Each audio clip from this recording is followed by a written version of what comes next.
everybody, it's Dr. Dawn DeLilly, and we are back for another answer to your burning questions.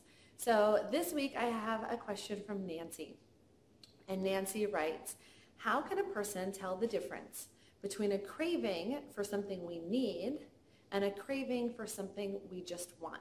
For example, how do you know when it's a nutritional need versus simply satisfying a want that has no nutritional value? So Nancy, this is an excellent question, and what I want to encourage you to do is simply start tuning in and listening more and more deeply to the wisdom of your body. Right? So anytime we have a craving, that in my mind signals some degree of an imbalance. And that doesn't necessarily mean that a craving is a bad thing. It simply means that something in the system is off, right? So in the moment, it may be really difficult to know, is this an emotional imbalance that's asking to be filled with potato chips or chocolate? Or is this, a nutritional need where my body's saying, I need some more magnesium, or, there's something about that, the fat that, my body's drawn towards right now. And I would say it may be less important to actually know in this moment what is it that I need, and simply recognize something in my body is out of balance, right? So over time, you may notice a pattern. For example, I am well aware that 2 or 3 days before my menstrual cycle starts, my cravings for chocolate go through the roof. Because I know that this is part of my pattern, they don't bother me so much. I just give in. I have a little bit more chocolate, I enjoy it, and it's no big deal because I know that in 2 days that craving's going to go away. Could I say that that's a need for magnesium? Maybe. Is that a need for dopamine? Maybe. Does it matter? No, probably not.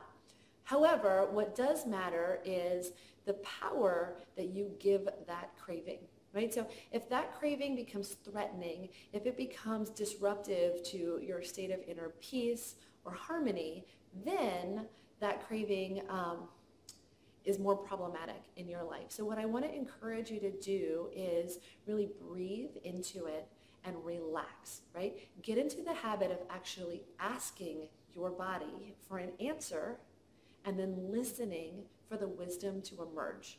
And when you do choose to eat something, right, because we don't have to make the chocolate or the potato chip or whatever it is that we're craving bad, we don't have to say that it's off limits. Simply take the time to savor it, right? So we've talked about this before. Look at it, smell it, take your time to taste it, to chew it, to feel the textures in your mouth so that you're allowing the emotional body and the physical body to be fed at the same time.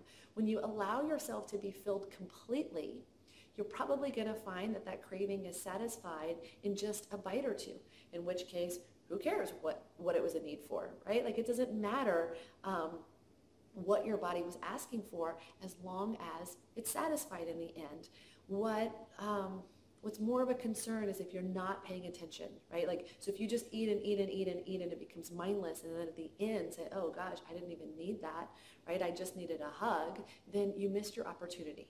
But if you slow down and you say, well, what is it that I actually need? Is there an emotion correlated with this? Is there a way that I can satisfy this craving that has nothing to do with food, right? Then those are big signs. And if you still find that you want the food, no big deal. Slow down, savor it, enjoy it, and be in communication, in continuous communication with your body throughout the whole process.